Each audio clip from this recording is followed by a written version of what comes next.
ಬೇಡ ಬೇಡ ಅವನು ವೇಸ್ಟ್, ಅವನ್ನ ಆಡಿಸಬೇಡಿ ಅಂತ ಎಲ್ಲರೂ ಹೇಳಿದ್ರು. ಯಾರನ್ನ ವೇಸ್ಟ್ ಅಂದ್ರು, ಯಾರನ್ನ ಆಡಿಸಬೇಡಿ ಅಂದ್ರು, ಅದೇ ಹುಡುಗ RCBಯನ್ನ ಗೆಲ್ಲಿಸಿಕೊಟ್ಟಿದ್ದಾನೆ.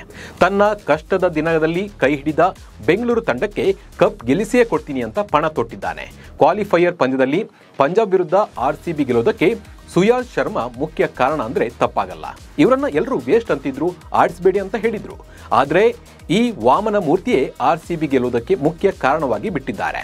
ಫೈನಲ್ನಲ್ಲೂ ಇದೇ ಪ್ರದರ್ಶನ ಕೊಟ್ಟರೆ ಸಾಕು ಅಂತಿದ್ದಾರೆ ಫ್ಯಾನ್ಸ್. ಬನ್ನಿ ಈ ವಿಡಿಯೋದಲ್ಲಿ ಬೌಲಿಂಗ್ನಲ್ಲಿ ಬಿರುಗಾಳಿ ಹರಿಸಿದ ಸುಯಾಶ್ ಶರ್ಮಾ ಬಗ್ಗೆ ತಿಳ್ಕೊಂಡು ಬರೋಣ. ನಾನು ನಿಮ್ಮ ಶಿವರಾಜ್ ಬಾಣಂಕಿ. ನೀವು ಸುದ್ದಿಯಾನದ ಸಬ್ಸ್ಕ್ರೈಬರ್ ಆಗೋದನ್ನು ಮರಿಬೇಡಿ. ಹಾಗೆ ಈ ವಿಡಿಯೋವನ್ನ ಕೊನೆ ತನಕ ನೋಡಿ. RCB ಬರೋಬ್ಬರಿ 9 ವರ್ಷದ ಬಳಿಕ IPL ಫೈನಲ್ಗೆ ಎಂಟ್ರಿ ಕೊಟ್ಟಿದೆ. ಮೊದಲ ಕ್ವಾಲಿಫೈಯರ್ ಪಂದ್ಯದಲ್ಲಿ 101 ರನ್ಗೆ RCB ಬೌಲರ್ ಪಂಜಾಬ್ ಅನ್ನ ಕಟ್ಟಿ ಹಾಕಿದ್ರು. ಅದರಲ್ಲೂ ಯಾರನ್ನ ವೇಸ್ಟ್ ಅಂದ್ರು ಅದೇ ಪ್ಲೇಯರ್ 3 ವಿಕೆಟ್ ಪಡೆದು ಮಿಂಚಿದ್ರು. ಹೌದು, RCBಯ ಯುವ ಲೆಗ್ ಸ್ಪಿನ್ನರ್ ಸುಯಾಶ್ ಶರ್ಮಾ ಬೆಂಕಿ ಬೌಲಿಂಗ್ ಮಾಡಿ ತನ್ನ ತಾಕತ್ತನ್ನ ತೋರಿಸಿದ್ರು. ಅದರಲ್ಲೂ 3 ಇಂಪಾರ್ಟೆಂಟ್ ವಿಕೆಟ್ಗಳನ್ನು ಪಡೆದು ಎದುರಾಳಿ ತಂಡದ ಮಧ್ಯಮ ಕ್ರಮಾಂಕವನ್ನ ಧ್ವಂಸಗೊಳಿಸಿದ್ರು. 11ನೇ ಓವರ್ನಲ್ಲಿ ಮಾರ್ಕಸ್ ಸ್ಟೋಯ್ನಿಸ್ ಲೆಗ್ ಸೈಡ್ಗೆ ದೊಡ್ಡ ಹೊಡೆತಕ್ಕೆ ಪ್ರಯತ್ನಿಸಿದಾಗ ಸುಯಾಶ್ ಎಸೆದ ಚೆಂಡು ಲೆಗ್ ಸ್ಟಂಪ್ ಅನ್ನ ಉರುಳಿಸಿತ್ತು. ಇದು ಸುಯಾಶ್ಗೆ ಇನ್ನಿಂಗ್ಸ್ನಲ್ಲಿ 3ನೇ ವಿಕೆಟ್. ಇದಕ್ಕೂ ಮೊದಲು ಸುಯಾಶ್ ಶರ್ಮಾ ಉತ್ತಮ ಫಾರ್ಮ್ನಲ್ಲಿದ್ದ ಶಶಾಂಕ್ ಸಿಂಗ್ ಅವರನ್ನ 3 ರನ್ಗಳಿಗೆ ಔಟ್ ಮಾಡಿದ್ರು. ಹಾಗೆ ಈ ಪಂದ್ಯದ ಮೂಲಕ IPLಗೆ ಪಾದಾರ್ಪಣೆ ಮಾಡಿದ ಇಂಪ್ಯಾಕ್ಟ್ ಸಬ್ ಆಗಿ ಬಂದ ಮುಷೀರ್ ಖಾನ್ ಅವರನ್ನ ಖಾತೆ ತೆರೆಯದಂತೆ ಪೆವಿಲಿಯನ್ಗೆ ಕಳಿಸಿದ್ರು. ಸುಯಾಶ್ ಅವರ ಅದ್ಭುತ ಬೌಲಿಂಗ್ ಪ್ರದರ್ಶನದಿಂದ RCB ಸುಲಭವಾಗಿ ಪಂದ್ಯವನ್ನ ಗೆದ್ಕೊಂಡಿತು. ಯಾರು ಈ ಸುಯಾಶ್ ಶರ್ಮಾ?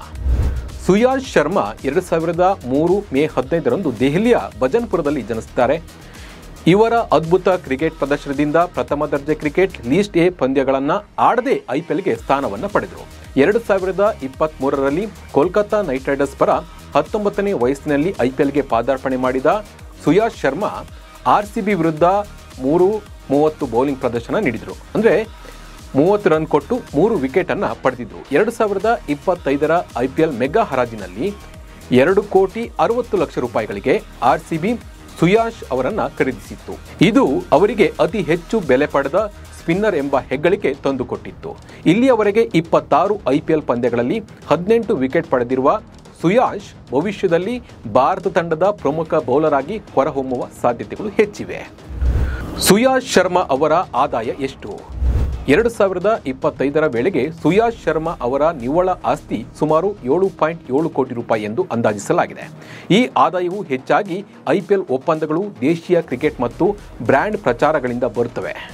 RCBಗೆ ಕಪ್ ಗೆಲ್ಲಿಸೋದೇ ಸುಯಾಶ್ ಗುರಿ. ವಿಶೇಷ ಅಂದರೆ ಈ ಬಾರಿಯ IPLಗೆ ಆಯ್ಕೆಯಾಗಿದ್ದ ಸುಯಾಶ್ ಶರ್ಮಾ ಟೂರ್ನಿಗೂ ಅಲಭ್ಯವಾಗುವ ಸಾಧ್ಯತೆ ಇತ್ತು. ಯಾಕಂದ್ರೆ IPL ಆರಂಭಕ್ಕೂ ಕೆಲ ತಿಂಗಳ ಮುಂಚೆ ಸುಯಾಶ್ ಶರ್ಮಾಗೆ ಹರ್ನಿಯ ಸಮಸ್ಯೆಯಿಂದ ಬಳಲ್ತಾ ಇದ್ರು. ಹಾಗಾಗಿ ಇವರು ಈ ಬಾರಿಯ IPLನಿಂದ ಹೊರಗುಳಿಯಲು ನಿರ್ಧರಿಸಿದ್ರು. ಈ ವಿಷಯ ತಿಳಿತಾ ಇದ್ದಂತೆ RCB ಫ್ರಾಂಚೈಸಿಯು ಇವರ ನೆರವಿಗೆ ನಿಂತಿತ್ತು. ಅಲ್ಲದೆ ಉತ್ತಮ ಚಿಕಿತ್ಸೆಗಾಗಿ ಇವರನ್ನ ಲಂಡನ್ಗೆ ಕಳಿಸಿದ್ರು. ಇದರ ಖರ್ಚು ವೆಚ್ಚವನ್ನ RCB ಫ್ರಾಂಚೈಸಿಯೇ ನೋಡಿಕೊಂಡಿತ್ತು. ಸುಯಾಶ್ಗೆ ಎಲ್ಲ ರೀತಿಯ ನೆರವು ನೀಡಿ IPL ಆರಂಭಕ್ಕೂ ಮುನ್ನವೇ ಫಿಟ್ ಆಗುವಂತೆ ಮಾಡಿದ್ರು. ಇದನ್ನ ಸುಯಾಶ್ ಮನಸ್ಸಿಗೆ ತಗೊಂಡಿದ್ರು. ನಾನು RCBಗೆ ಚಿರಋಣಿಯಾಗಿ ಇರಬೇಕು ಅನ್ಕೊಂಡ್ರು. ಹೀಗಾಗಿ RCB ಫ್ರಾಂಚೈಸಿಗೆ ಸುಯಾಶ್ ಶರ್ಮಾ ಕಪ್ ಗೆಲ್ಲಿಸಿಕೊಡಲು ಪಣ ತೊಟ್ಟಿದ್ದಾರೆ. ಅನಾರೋಗ್ಯದಲ್ಲಿ ಕೈ ಹಿಡಿದ RCBಗೆ ಕಪ್ ಗೆಲ್ಲಿಸಿಕೊಡುವುದೇ ನನ್ನ ಗುರಿ ಎಂದು ಅವರು ಬಹಿರಂಗವಾಗಿ ಹೇಳಿದ್ದಾರೆ. ಈ ಹೇಳಿಕೆಯನ್ನು ಸಮರ್ಥಿಸುವಂತೆ ಮೊದಲ ಕ್ವಾಲಿಫೈಯರ್ ಪಂದ್ಯದಲ್ಲಿ ಸುಯಾಶ್ ಶರ್ಮಾ ಭರ್ಜರಿ ಪ್ರದರ್ಶನವನ್ನು ನೀಡಿದ್ದಾರೆ. ಇನ್ನು ಜೂನ್ 3ರಂದು ಕೂಡ ಇವರ ಕಡೆಯಿಂದ ಇದೇ ಪ್ರದರ್ಶನ ಮೂಡಿ ಬಂದರೆ RCB ಕಪ್ ಗೆಲ್ಲುವುದರಲ್ಲಿ ಡೌಟೇ ಇಲ್ಲ ಅಂತಾನೆ ಹೇಳ್ಬಹುದು.